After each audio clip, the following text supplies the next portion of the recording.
See here about mammary gland.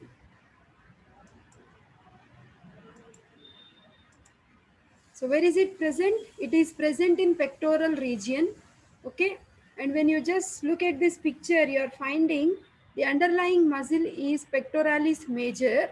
And you are finding if you remove all these muscles and all, you are finding rib cage. That means when you just like check to which ribs it is related, vertical extent, it is extending from, you can see this is second, third, fourth, fifth, sixth ribs. Okay, that is the vertical extent. Horizontal extent, if you see, it is extending from the fourth costal cartilage and rib from lateral border to the sternum. See this, that means if you just measure 1, 2, 3.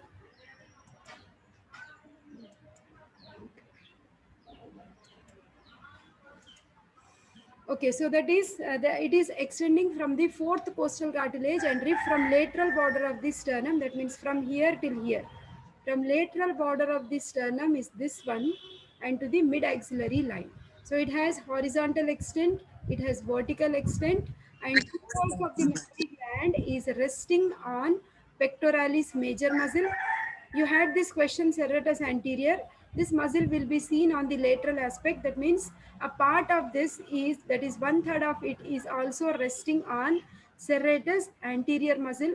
Recently we have also studied rectus sheath. A part of it is also extending on the rectus sheath, which is enclosing rectus abdominis. So that means the mammary bed, that means the place where mammary gland is resting, it has three muscles. Majorly we have pectoralis major, on the sides we have serratus anterior, and on the lower aspect we have rectus abdominis. Okay, so that is the position and extent. Now see here, the shape is either hemispherical, conical to pendulous. So when you just look into the structure, like it has like skin which is actually elevated in the midline, which is nipple. Okay, nipple will have an opening through which you will see the lactiferous ducts will be opening for the letting out of milk. You can see the mammary bed here. So what are the various muscles? First of all, the first muscle you are seeing is pectoralis major. Okay, the fascia which is covering is the pectoral fascia. Below the pectoralis major we will have pectoralis minor. Between the ribs, what is the name of muscles which have we have between the ribs? We have intercostal muscles. Okay, so the mammary bed is made up of pectoralis major with its fascia, below which we have pectoralis minor and intercostal muscles, if you see in this plane. Okay, when you see the cut section of mammary gland, it has lot of fibrous tissue. Okay, it has so many glands. Glandular tissue will be developed only during two stages of life, that is during pregnancy and lactation. Rest of the phases of life, mammary gland is usually filled with fatty tissue or loose areolar tissue. Okay, the glandular tissue will be proliferating and it is helping in the production of milk to nourish the baby during pregnancy and lactation. Rest of the stages you will see it is all filled with fat. Okay, so we also have fibrous tissue. So we have suspensory ligaments of Cooper. That means what? The ligaments which are extending from the pectoral fascia to the skin and which keep the mammary gland in erect position. Those ligaments which are moving, that is a component of fibrous tissue which moves from the pectoral fascia to the skin. We have suspensory ligaments of Cooper which maintain the erectness of mammary gland. Okay. So the let us describe each thing. First we have the fibrous tissue. Lot of fibrous tissue is there. So we do not have any capsule over here. So subcutaneous tissue is connected to skin. What is that? Ligaments I said which are connecting from pectoral fascia to the skin. We have fibrous strands. This is very important. Ligament of Cooper. So ligament of Cooper is responsible to maintain mammary gland in erect position. Okay. Suppose if there is any cancer or if there is any infection or if there is any fibrosis or any inflammation in mammary gland, you will see all these ligaments will retract inwards, which will lead to the formation of pitting inside the skin of the mammary gland, and the skin of the mammary gland may resemble orange peel, the fruit orange peel, which is puckered, which has so many holes like appearance. In case of if there is any edema because of any underlying infection, the skin of mammary gland takes the appearance of orange peel, which is called as pseudo orange appearance. The question may be framed in this way in order to make you understand, like the essay is mammary gland. The skin is showing pitting and it is edematous.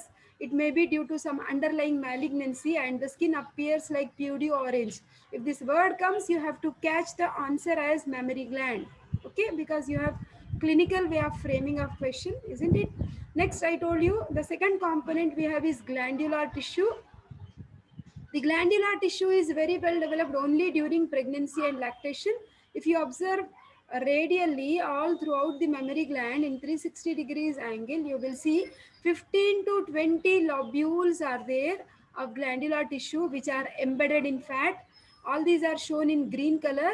These are all lobes. If you see each under microscope, they are made up of alveoli. Alveoli in the sense they are all made up of glands, okay, which are actually concerned with the secretion of milk.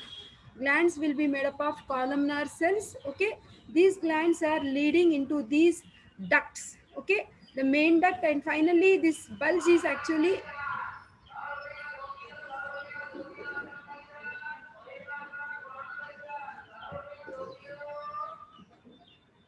what is this? Can you see this screen? This bulge is lactiferous sinus, and this opening what you find is the lactiferous duct.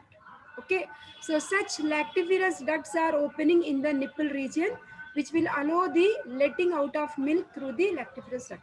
Okay, now same thing whatever I have written, like I have explained you is written. Let us read. Breast is made up of 15 to 20 lobules of glandular tissue. The lobules are separated by these black lines, which are nothing but fibrous septae. Okay, these fibrous septae are running from subcutaneous tissue. That means from the skin to the pectoral fascia. That is the ligament of Cooper, these black lines. Okay, then each lobule drains into this lactiferous duct, okay, onto the nipple, which is surrounded by pigmented area. See, this is the nipple region. Surrounding the nipple region, whatever this area is there, actually this is pigmented, which is usually light brown in color in nulliparous women. What do you mean by nulliparous? That means the women who didn't bear children yet. In case of multiparents or pregnant women, usually you will see the skin of areola becomes darkly pigmented and it will remain so throughout the life. Okay. And in the skin of areola, you will see small elevations are there, which are actually called as areolar glands of Montgomery. They are actually modified sebaceous glands which will be protecting the nipple, okay, so that when the baby is suckling there is a risk of this area getting dried up and it may get cracked and it may be prone for infection. So to overcome that, in the skin of areola we have lot of sebaceous glands which are called as areolar glands of Montgomery, which keep this area in oily condition and it will maintain it moist and it will prevent the nipple and areola from cracking and also prevent from infection. Okay, so these are the structural changes with age and pregnancy. I told you glandular tissue is very well developed only during pregnancy and lactation. Rest of the times glandular tissue is only rudimentary. Okay, so that is. Now relations of mammary gland. Now in this picture also you can see the upper half of the mammary gland is resting, which is non-lactating mammary gland, which is containing predominantly fat, whereas in the lower part of mammary gland it is shown like breast during lactation, where glandular tissue is proliferating more and it is fully loaded with milk. Okay, relations. What are the various muscles? I already told you. This is pectoralis major. Below pectoralis major, we have pectoralis minor.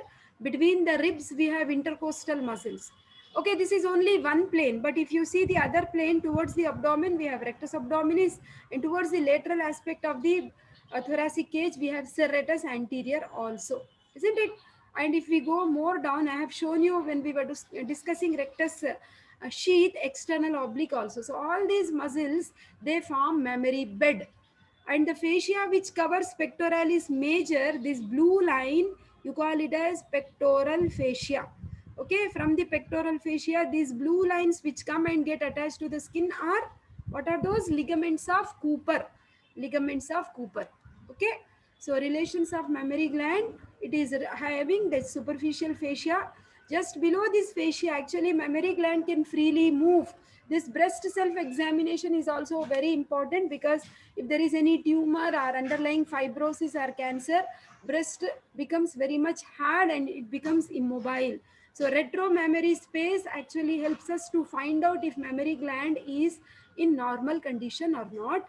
So below superficial fascia, we have deep fascia. Then deep fascia is covering the muscles like pectoralis major, serratus anterior, external oblique muscle. Okay. Then see, basically mammary gland will be divided into four quadrants. The upper lateral or the upper outward quadrant is actually moving into the axilla region, which is called as axillary tail of Spence. Okay, a small part of upper outer quadrant is prolonged towards the axilla. Okay, it usually lies in the subcutaneous fat. Okay, here we have lot of axillary group of lymph nodes. Okay, now once you know all these things, we should know the blood supply.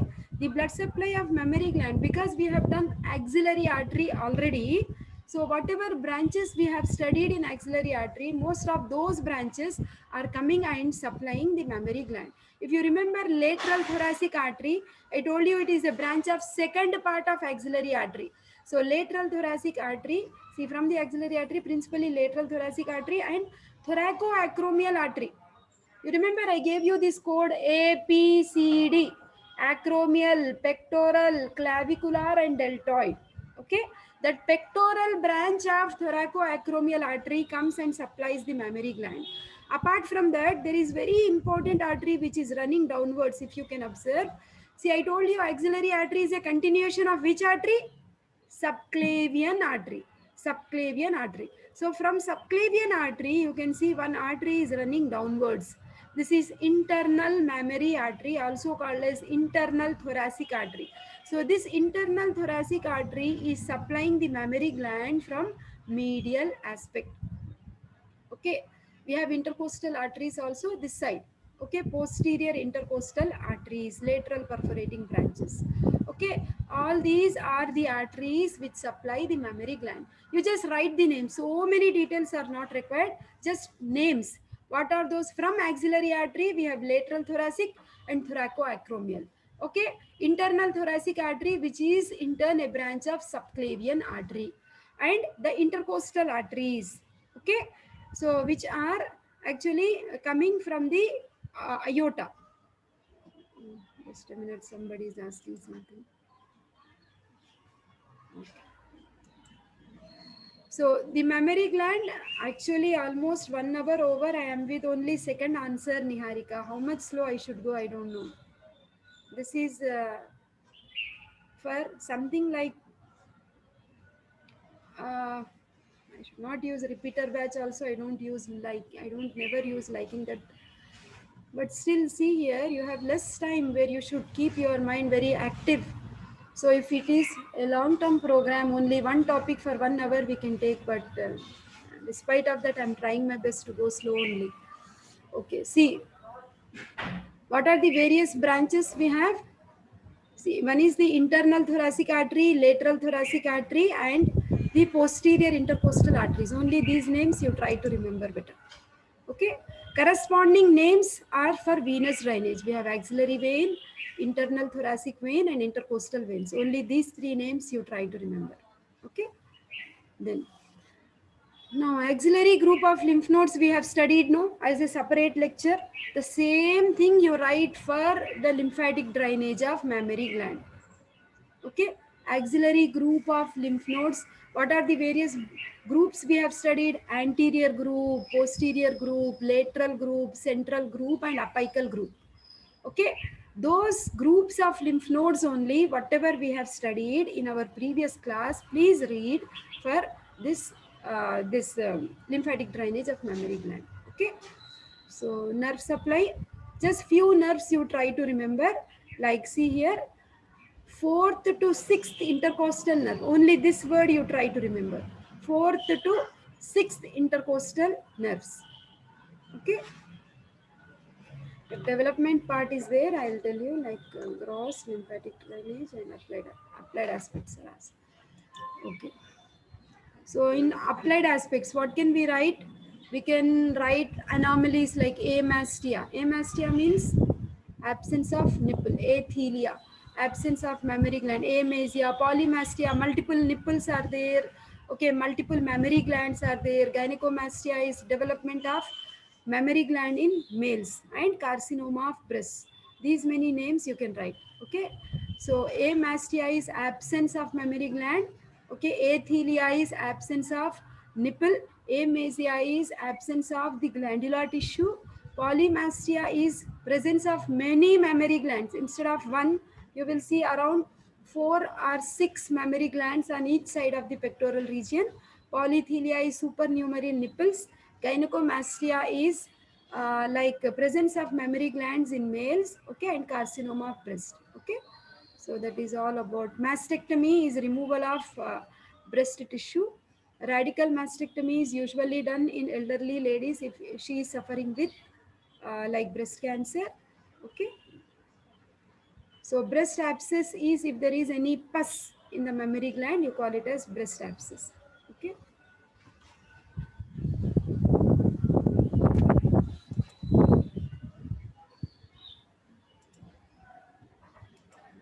understood or not finally, Niharika?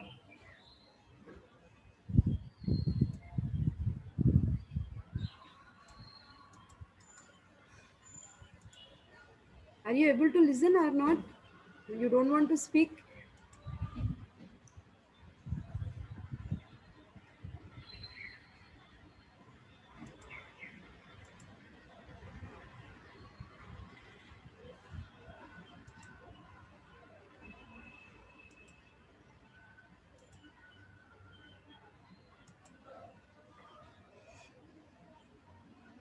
Oh, thank God, understood. Okay.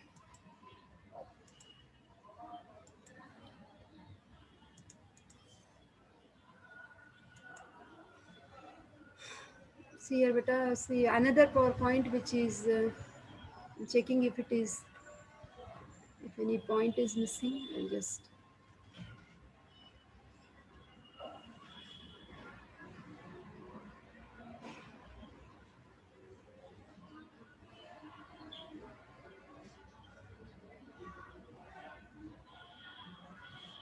So lymphatic drainage, I asked you to write completely the axillary group of lymph nodes. Apart from that, you please add these points also.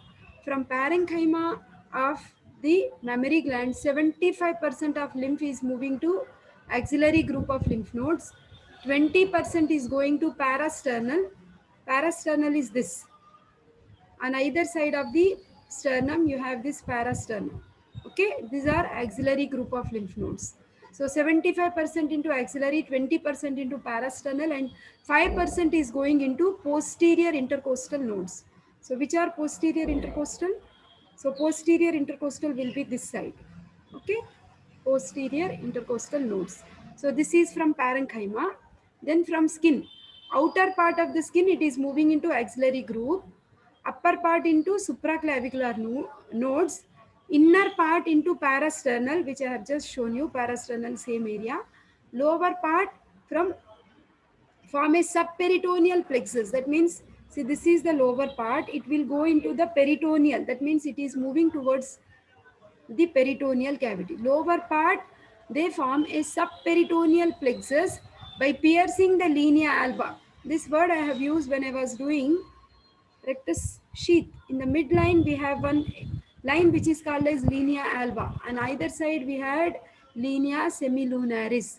Okay, so it pierces the linea alba, and finally, it will be draining into subdiaphragmatic nodes or hepatic nodes. This slide is very, very important, beta. Along with axillary group of lymph nodes, you please mention this lymphatic drainage. Okay. Niharika, did you understand this? Yes, ma'am. Okay. Okay, beta. So what is the next question we have?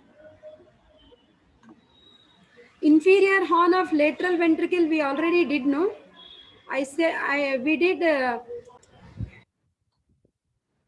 Niharika? Yes, ma'am. Ah. So, in the septum of the nose, we have certain blood vessels, beta. These blood vessels are actually forming a network.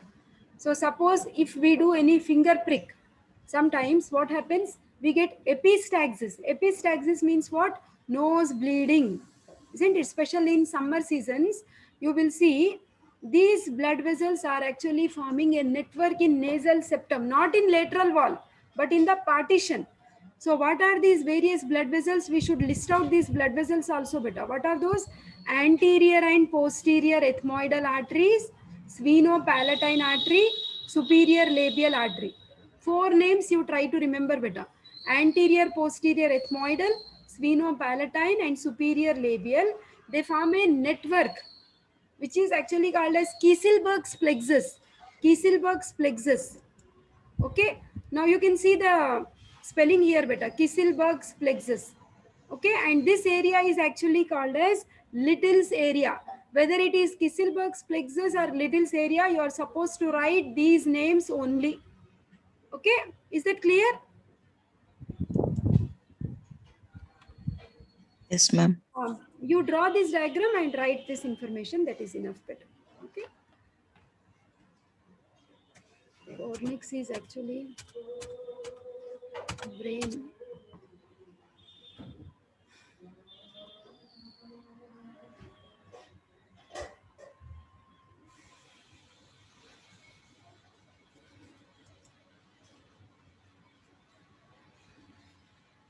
Are you seeing Fornix on the screen better? Yes, ma'am. Yes, better. Yes, ma'am. See, first of all, you should know the position of fornix, then only you can write something about fornix. Okay, so this is actually cerebrum. What is this? Corpus callosum. What is present below corpus callosum? I said a thin membrane septum pellucidum. If you cut that septum pellucidum, inside you will see lateral ventricle. This black area is for lateral ventricle, anterior horn, posterior horn, inferior horn, central part. Okay, this egg shaped area is thalamus. Okay, egg shaped area is thalamus. Below thalamus, this area is hypothalamus. Below hypothalamus, this area is pituitary gland. Pituitary gland. Now, surrounding this thalamus, are you finding this yellow structure is shown? Okay, this is one of the part of the white matter fibers of the brain. So this is actually called as fornix. Okay, when fornix question is asked, there is a special picture which you are supposed to draw. Okay, so this is completely fornix. This picture has been taken from Netter's Atlas. So the position of fornix, where is it present? It is present surrounding the thalamus. So the fornix is actually made up of mammillary bodies. Mammillary bodies we have come across when we were doing midbrain. Midbrain. Isn't it better? So there, now you need to correlate. Oh, actually mammillary body is a part of fornix. Okay. So mammillary bodies and these are columns of fornix and this is body of fornix. Okay. Connecting these actually you are finding commissures, commissural fibers. These are connecting fibers and the one which are coming downwards like this, they are actually called as fimbriae. This is one fimbria, this is one more fimbria. Within the fimbria, you have this area which is called as hippocampus. Hippocampus, and these are amygdaloid bodies. Blindly, if fornix is given as a question, you just draw this well labeled diagram and list the components of fornix. Components. Okay, the fornix, I told you the position. Where is it exactly present? From here you understood, isn't it? So this is thalamus. Surrounding the thalamus, okay, it's a part of deeper part of the cerebrum, diencephalon. Deeper part of the cerebrum, you find many structures. Okay, so one among them is fornix, which has many functional components. Okay, So here you will have these mammillary bodies, and so this is all like body of fornix. You will find commissural fibers. Okay, as you go down here, you will have the hippocampus. This area is related to hippocampus. Okay, so all these I want you to write more closely. It is related to amygdaloid bodies. So these amygdaloid bodies, mammillary bodies, they are part of limbic system. Limbic system we will study in physiology. The components of limbic system, most of the components of fornix are the parts of limbic system. So limbic system is the place which is seat for like emotions in the sense, if somebody is appreciating you, you feel happy, and somebody is angry on you, you feel sad or something like that. Okay, friendship, makeup, breakup, everything is controlled by limbic system. So functions of fornix is, it is a component of limbic system concerned with controlling of emotions. Okay, so for fornix, okay, from your, I asked you to read only Chaurasia book for neuroanatomy. It is simplest book. If you do not have hard copy of the book, you please see from the soft copy what I have shared with you.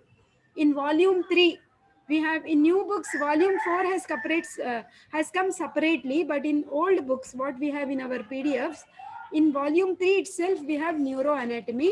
From last pages, you check for the page of fornix and study fornix from there. Okay, beta? It's easy. Niharika, understood beta where it is present and what are its components?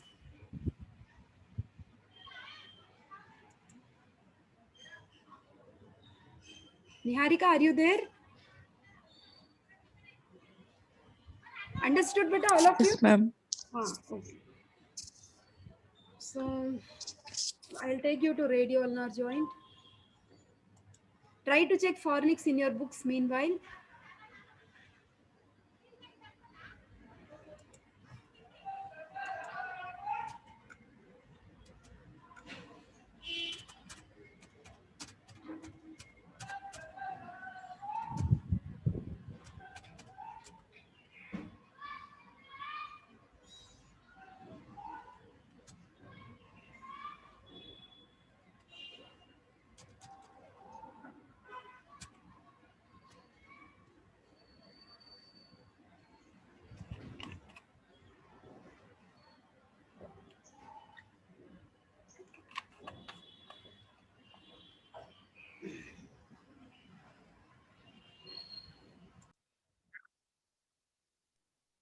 Niharika? Yes, ma'am. Okay. So you can see between the radius and ulna bone, Yes, ma'am. 3 joints. Okay, thank you, beta. So we have superior radioulnar joint, inferior radioulnar joint. Connecting radius and ulna, we have one membrane which is called as interosseous membrane.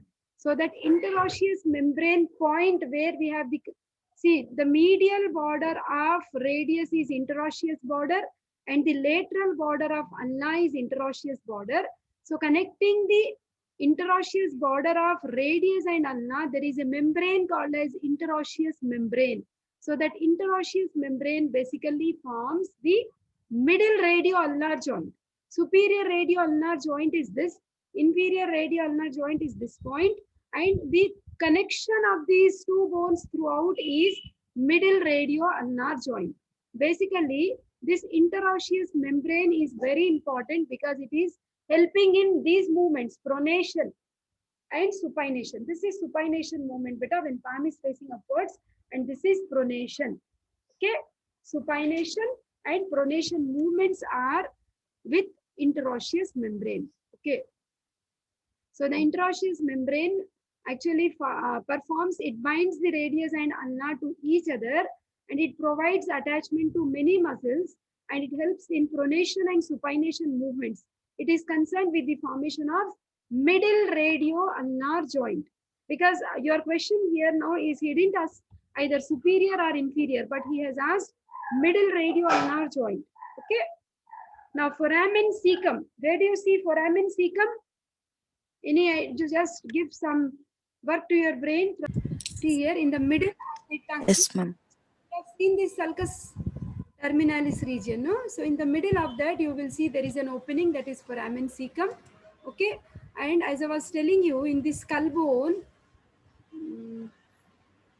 I'll show you a good picture. Yes, this is a very good picture.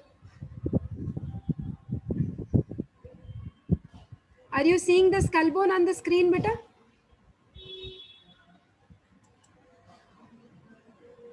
Yes, ma'am. In this skull bone, I told you basically we have three areas, no? Anterior cranial fossa, middle cranial fossa, posterior cranial fossa. So in the anterior cranial fossa, see here, beta, exclusively anterior cranial fossa, this is cribriform plate of ethmoid bone. Anteriorly, there is an opening. There is a small opening which is called as foramen cecum. That means foramen cecum is an opening which is seen in the frontal bone. Okay, it's purely obliterated. Obliterated in the sense it is closed and it does not allow passage of any structures. Okay, so that is, so decidia, first pharyngeal arch, and these are the questions from embryology. I will do embryology very nicely, not like this. Okay, it will take 1 or 2 days, or within 2 days I will try to finish after finishing few papers. Okay, don't worry. Muscular artery. Basically, artery. What are the walls we have in arteries, beta? Histology. 3 walls, no? Tunica intima, tunica media, and tunica adventitia. Isn't it better? 3 walls we usually find in the histology of blood vessel. So, in case of muscular artery, the best examples of muscular artery is radial artery, femoral artery, all these come under muscular artery. Okay, are you seeing muscular artery on the screen, beta? Niharika? Yes, ma'am. Huh. So muscular artery has basically 3 walls, 1, 2, 3. The innermost wall is tunica intima, the middle wall is tunica media, and the outermost wall is tunica adventitia. When you talk about tunica intima, the lining epithelium is simple squamous cell which is called as endothelial cells. Endothelial cells will be lining here. Below endothelium, whatever tissue you are finding, you call it as subendothelial connective tissue. Subendothelial connective tissue. Then are you finding some wavy line here? Wavy line. So this wavy line is actually called as internal elastic lamina. Internal elastic lamina. This complete thing is tunica media. Remember, it is muscular artery, isn't it? Why is it called as muscular artery? Is you are supposed to draw all full smooth muscles. Full smooth muscles draw जैसे आ रही है. Full thing you have to draw smooth muscles. Tunica media is full of smooth muscles. Okay. Now you found this wavy line. What is the name I said? Internal elastic lamina. Similarly, towards outside, there will be one more wavy line that is actually called as external elastic lamina. External elastic lamina. Then outermost thing, whatever we have is tunica adventitia.